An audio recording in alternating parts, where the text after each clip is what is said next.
A única pergunta que fica na cabeça da gente é: como chegamos a esse ponto? Se você olha para a direita, tem Lula. Se você olha para a esquerda, tem Alexandre de Moraes. Se você olha para frente, tem a Janja. Basicamente, a gente se sente completamente impotente perante a tudo que está acontecendo. E vamos lá. Você não precisa gostar do Bolsonaro, você não precisa ter feito campanha para ele, ser bolsonarista, nada disso. Mas o que eu vou dizer agora não é para quem concorda com ele, mas para você que talvez não está entendendo o que está acontecendo. Afinal de contas, o que tem a ver Bolsonaro Moraes com a sua vida?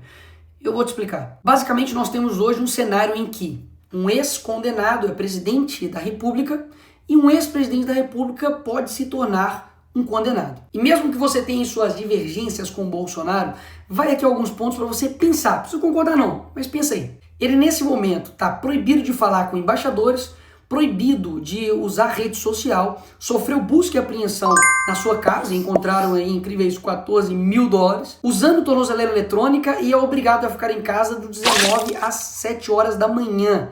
E está proibido de falar com o próprio filho, Eduardo. Aí vem os meus pontos. Alguém que roubou a INSS, que foram bilhões, está usando tornozeleira eletrônica? Você já viu algum traficante, estuprador, alguém aí que roubou bilhões às estatais, ficando impossibilitado de conversar com o seu próprio filho? Ou seja, o script é o mesmo. E quando você entender que nós não estamos em uma democracia, você vai entender o porquê o que estão fazendo com o Bolsonaro afeta também a sua vida. Porque afinal de contas, se eles estão fazendo isso com o ex-presidente da República, o cara basicamente mais popular do Brasil, o que eles não vão fazer com você?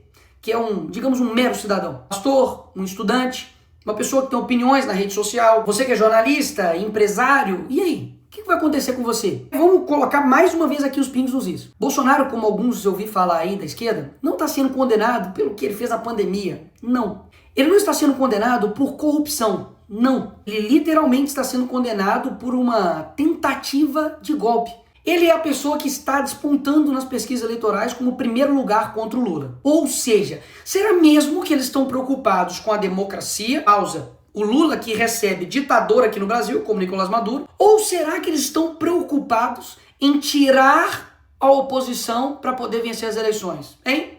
O que você acha? Isso literalmente aconteceu na Venezuela e através do STF. Ou seja, a Suprema Corte de lá faz exatamente o que a Suprema Corte daqui está fazendo, especificamente na figura do Alexandre de Moraes. Me parece que no Brasil não tem mais nada mais importante para poder se combater, sei lá, tipo crime organizado. Afinal de contas, Comando Vermelho, PCC e todos os outros que estão aí, estão literalmente destruindo a vida de pessoas, matando, roubando, sequestrando. Mas a preocupação principal da nossa Suprema Corte, nossa Polícia Federal, pelo visto, é uma pessoa que, enfim, tentou dar um golpe lá dos Estados Unidos, em EAD, virtual. Ainda fizeram uma manchete como se $14 mil na casa deles fosse uma coisa, assim, absurda. Ai, bicho, eu sou crente, eu não posso xingar. Mas a vontade que dá de falar, velho, vai pra... Porque nós tivemos agora, na história recente do Brasil, corruptos com malas e malas e malas de dinheiro na casa. E o que aconteceu com esses caras?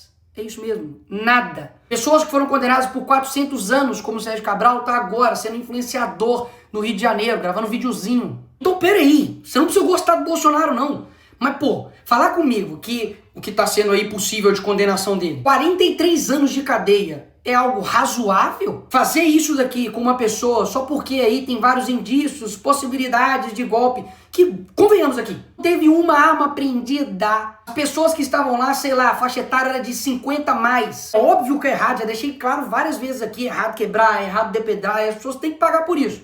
Agora, meter 17 anos em um cara que pegou lá a bola do Neymar autografada, 17 anos, galera. Você pode achar que isso é mentira, mas não, pesquisa aí, duvida do Nicolas. A Débora, que com um batom escreveu perdeu o mané. Então essas mesmas pessoas que estão usando a palavra democracia para poder aplicar penas desproporcionais a cidadãos comuns, que nunca cometeram um crime antes na vida deles, vão até a casa do Bolsonaro e quer pintar nele um crime de golpe de Estado. Sabe o que é golpe?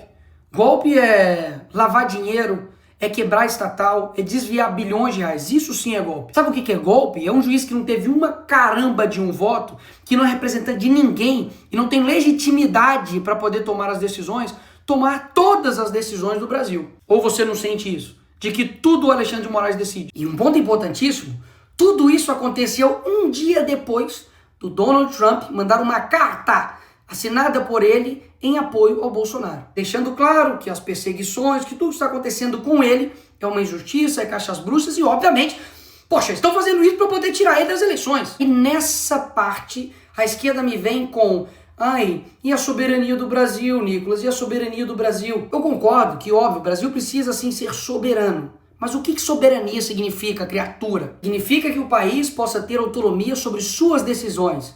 E até aí tudo bem. O Brasil está dando um exemplo de como não ser diplomático, né? Porque não sei se você sabe, mas os Estados Unidos não é uma economia que você pode falar: quer saber, não quero ver você. Que antes da campanha o Lula falava que com uma cerveja e uma conversa de bar resolveria uma guerra. E agora não está conseguindo resolver uma questão de tarifa. Só para lembrar aí. Agora, as decisões que os Estados Unidos está tomando nesse momento, ou futuramente possa tomar, como a lei Magnitsky, então até mesmo a taxação que o Trump fez, que no meu vídeo mesmo anterior eu disse que não há o que comemorar, afinal de contas a gente sabe que isso pode sim impactar e muito a nossa economia aqui no nosso país, nada mais está tomando uma decisão de como o seu próprio país irá tratar as questões das importações. Então a narrativa de que isso estaria ferindo a soberania nacional, isso é mais uma narrativa do PT da esquerda. PT esquerda que durante a sua vida inteira mentiu pra você. É o mesmo cara que te prometeu picanha e não entregou nada. Então assim, acreditar em todas as narrativas que a esquerda traz pra você, aí o problema nem é mais a esquerda, meu filho. O problema é você que acredita nela. Agora, mais uma vez, cá entre nós, vamos recapitular um pouquinho só a história. Lula acabou de pedir pra Cristina Kirchner, que foi condenada por corrupção, a soltura dela. Ele foi lá na Argentina pedir para soltar ela. A Gleisi Hoffmann, que é deputada do PT, não sei se você sabe, mas já foi até a TV árabe para poder pedir pro Lula ser solto. O PT foi em outros órgãos internacionais para poder falar pro Lula ser solto, contra o impeachment da Dilma, enfim. Fizeram isso milhares de vezes. E aí no caso deles é ajuda. Não, nós estamos aqui ajudando. Aí quando é o Eduardo, aí não. Aí é ataque à soberania nacional, é crime. Peraí. Eles não fizeram isso a vida inteira. E tem tipo de coisa que você tem que ir ver. Coloca aí no Google assim, ó, Foro de São Paulo. Vai ver que desde 1990 os caras estão influenciando externamente todos os países da América Latina e principalmente o nosso país. E uma perguntinha aqui gostosa aí pra você que é de esquerda ou canhotinha.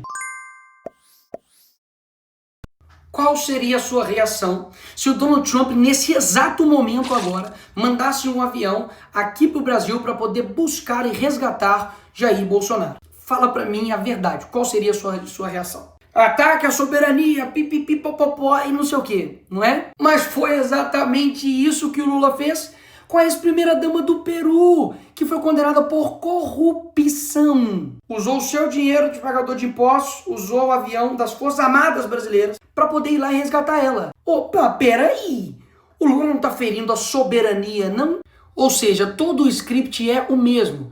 Eles fazem a coisa errada, destroem o país, colocam a culpa no outro e depois criam um caos e depois se apresentam como uma solução. Mas e aí, Nicolas, o que nós vamos fazer?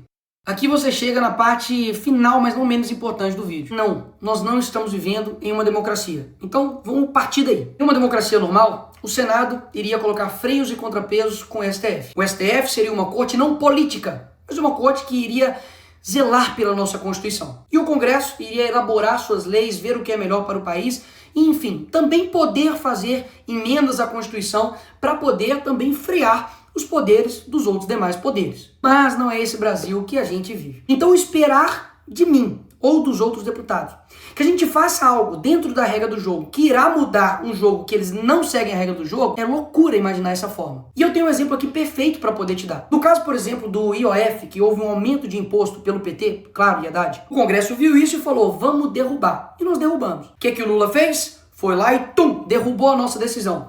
O que nós fizemos? Fomos lá e derrubamos a decisão dele. O que o PT fez? Levou pro STF. Chegou no STF, o Moraes decidiu o quê? IOF, tá tudo bem, vai rolar. Ou seja, é como se eu fosse um jogador, fui lá no jogo, fiz 3 gols. Finaliza o jogo, nós ganhamos a partida, e aí o juiz fala, não. Os seus 3 gols não valeu, Nicolas. Na verdade, quando você faz um gol, o gol vai pro outro time. Então, vitória do time contrário. O jogador tem culpa nisso?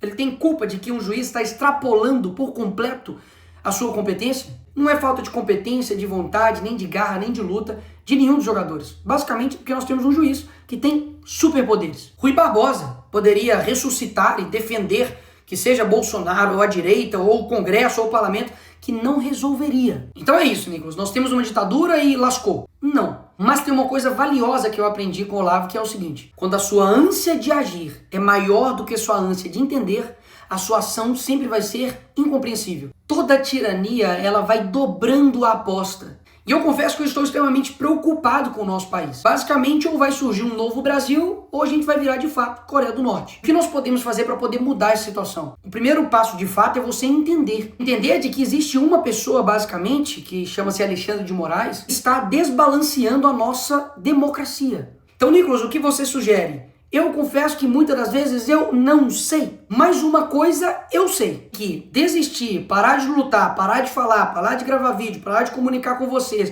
parar de falar a verdade, isso não é o caminho. Então esse é o primeiro passo, de que da mesma forma como eles não desistem, porque você tem a sensação de que tipo, eles não param nunca, um dia isso, um dia aquilo, parece tipo assim, psicopatas no poder. Mas eles não param. E o que geralmente acontece com a gente, que, poxa, somos pessoas que só querem ter um Brasil legal, cara. Só querem ter um Brasil seguro, só querem ter uma economia pujante, só querem ter empresas que funcionem, trabalhadores que sejam respeitados, pessoas que possam viver a sua vida bem, que estejam, trabalhando para o nosso país. Mas existe uma galerinha que não. Eles não querem que isso aconteça. E eu sei que esses caras não vão largar o osso, amigo. De qualquer jeito, eles vão até o fim. Mas a gente também precisa ir até o fim. E por fim, o ponto mais importante. Eu não tenho dúvidas que Deus não está com os olhos fechados para o que está acontecendo no nosso país. Existem nesse momento agora centenas de pessoas que choram, que estão distantes das famílias, que estão sendo perseguidos injustamente aqui no nosso país. E muita gente fica calada, muita gente não se move, usa isso como um jogo político para poder, enfim, lutar pelos seus interesses. Mas eu não tenho dúvidas que podem ter juízes com muito poder, mas eles não têm todo o poder. Então eu te chamo agora não somente para poder tomar ação naquilo que de fato seja necessário. Seja, por exemplo, ir para a rua, seja, por exemplo, compartilhar um vídeo, seja, por exemplo, fazer a política no seu dia a dia, alcançar pessoas que nós não alcançamos, mas principalmente para que você tome uma decisão individual de você de fato se tornar uma pessoa mais próxima de Deus, para você ter um caráter mais parecido com Jesus e dessa forma você mudar o seu país. Porque tudo que eles mais odeiam é um país que se aproxima de Deus, de verdade, não somente de fala, mas de verdade. E muitas das vezes, quando a gente vê tudo isso acontecendo, a última coisa que a gente faz é orar. A gente reclama, xinga, enfim, faz vídeo, faz um monte de coisa, mas a última coisa que a gente faz é apresentar isso para quem realmente está no comando de tudo. E eu quero lembrar vocês de que os hebreus ficaram 400 anos escravizados no Egito. Deus levanta Moisés, ele enfrenta Faraó, vem praga, o povo sofre, depois ele abre o Mar Vermelho e finalmente Faraó é derrotado e o povo é liberto. O que eu quero dizer com isso? É que existem coisas que a gente não tem condição de saber o que vai acontecer. Coisas que de fato são improváveis e que não estão no nosso controle. Mas o nosso dever é fazer o certo sem esperar que dá certo. Para melhorar, vai ter que piorar muito ainda. Mas eu quero muito saber como é a gente vencer esse pessoal. Você não tá com essa vontade também, não? Mas isso não depende de uma pessoa, de uma instituição, de um grupo somente, mas depende de todo mundo. Quando eu falo de todo mundo, é você que, enfim, tá aí, talvez vendo esse vídeo deitado na cama, ou tá vendo no ônibus, tá vendo no avião, enfim, não te conheço. Mas você é importante pra caramba nesse processo. Porque caso contrário, a gente realmente não vai conseguir. Porque pode ter certeza que um país que não sonha, ele não consegue atingir nada. Uma pessoa que para de sonhar, esquece, ela tá morta. Tenho certeza que tem muita gente nesse país que tá com o coração verde e amarelo, louco para poder mudar as coisas. E essa hora vai chegar. Essa hora vai chegar. O sonho de um novo Brasil ainda tá vivo em mim. E eu não tenho dúvidas também que tá vivo em você. E pode ter certeza, o que tiver ao meu alcance a gente vai estar fazendo. A minha voz é a sua. Enfim, não desista daí, que eu não também desisto daqui.